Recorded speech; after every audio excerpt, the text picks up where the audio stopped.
Hi, quite a while ago now, this question was asked on the Tape forums. I thought it was interesting, so here is my solution to it. Let's start by taking a look around the system. So if we start with venues, we've got a venue record where you put in the name and the address, and then you can say whether a setup time is a dream through to nightmare, and parking easy through to nightmare. And those buttons are reflected in the additional parking allowance and the setup duration down the bottom. So if I change the setup duration, then it drops to 60, back up to 120. What we'll do is we'll create a new address, and let's go for this one here, and we'll say that it's long and a nightmare. And if we save that, then we've got our base record. What it's going to be doing now is going off and finding the extra information that we'll put in here. So we've got the distance to the venue from our base, the rough travel time, how much that's going to cost in mileage, the venue what 3 words, and then all of the nearby parking options with their what 3 word. If we move across to the gig, and we'll create a new one. So let's say it's Fred's birthday as a name, and we will relate it to, might as well relate it to the one we've just created. And if we save that, then it pulls in the information from the venue so that we can see quickly the details. This could be useful for pricing and things like that. If we add a date, so let's say the 30th of August,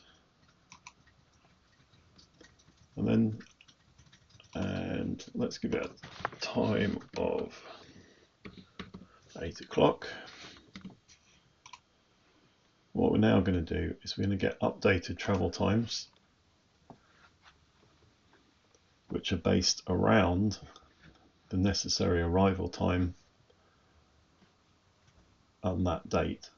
So it takes into account the average traffic at those times. And we get a little bit of an itinerary now. So the gig starts at 8. We need to arrive by 5:45. And that means we need to depart at 12:21. So now we have all that information, we can add entries to the calendar. So if we click this button here, and off it will go and add them into our calendar. So we have the travel time, we have the setup, and we have the actual gig. If I go into the gig, we can see that we have a link here. If I click on that link, it will open a web page with all of the details on it. For those of you that aren't sure what a what 3 words benefit is, each what 3 word can open a map with the exact location as can be seen here. So it's a nice, quick, easy way to get a precise location. Okay, so now we know what we're going to achieve. Let's have a little look at how we're doing it. If we start with the venue, we'll have a quick look at the fields. So we've got some fairly obvious ones. The useful ones probably is the information field, and we'll basically just create a few HTML lines to then display. The parking table, which you can see here, is a tricky one. You'll also notice that there's some duplications. and that's because Google have actually got them duplicated. I tried to dedupe them, but it's a little more complicated than it might seem. So what we've got in the automations is we first of all get the coordinates. So we take the address and we send it to Mapbox, which then gives us a set of coordinates.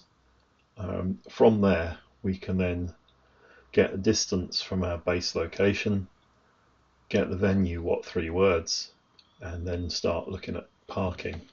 Distance from base, we again do that through Mapbox. We just make a call and then it comes back in seconds and in kilometers, in meters rather. So we just change it into kilometers and into hours there, and then add it to the record at the bottom. So that's your get distance from. The more interesting one is probably the parking one. So the top section we build some variables and then we send those send the requests to Google for parking spaces that are near the venue. Next section down we reduce the coordinates down to 3 decimal places. This is to enable us in the next section to try and dedupe the parking locations, as Google tends to have some duplicates. And it's to reduce this as much as possible. We then build a new JSON object with the data that we want. Google gives you so much information. As you can see here, it's just a great long list of stuff that we don't need. So we try and pull out just the information that we do need, which is basically the coordinates and the name, and that's all we need for each location. Putting those into a new JSON makes it neater. Once we've got that, we then send that information off to what3words and get the what3words for that location along with a link to the map. And once we have that, we've basically got all our information we need. We build an HTML table in that part 4, and then the bottom bit of the script runs through each of those sections in order and then takes the resulting HTML table, base64 encodes it and adds it to a field.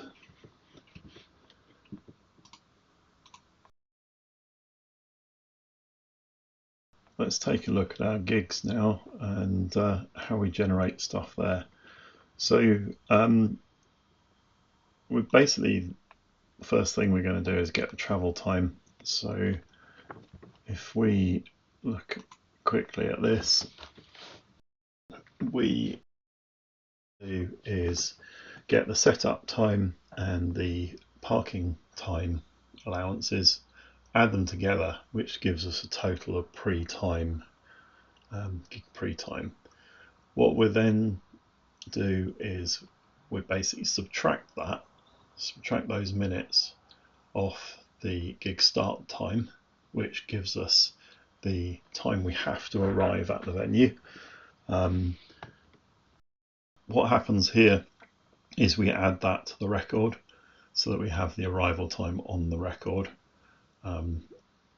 We then basically reformat that date and time into the format that Mapbox wants before sending it to Mapbox here, asking it to basically give us the directions and the travel time based on our time of arrival with historical traffic data. So that gets returned here, and at which point we then can start doing some more calculations. We strip out the distance and the duration. In fact, I'm only stripping out the duration here because I don't need the distance, and we make that into minutes, and hours, but it's predominantly the minutes that we're after in this instance. When we get the minutes, we then subtract the minutes again off our arrival time, which gives us our latest time of departure.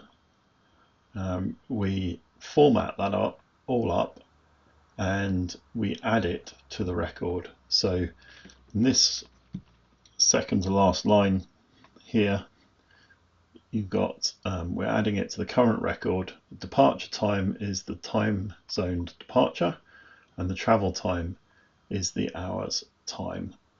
So we've taken the hours time there, and the time zoned departure is constructed here, and that gives us travel time data, so we can make for our calculations.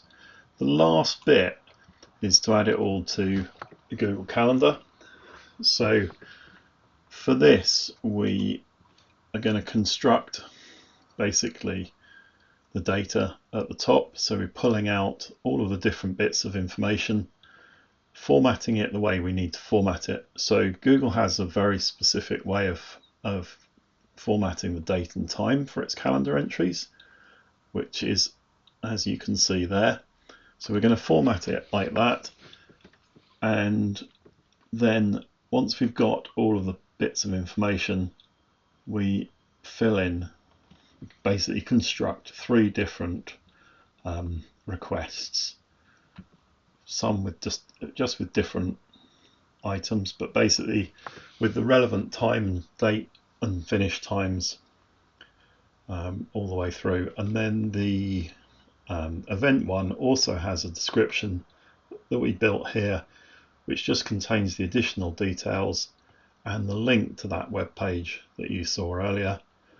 We've specified the color IDs just to split it up on the calendar, and we're saving all 3 of those into different variables to then pull and use in our authenticated API requests.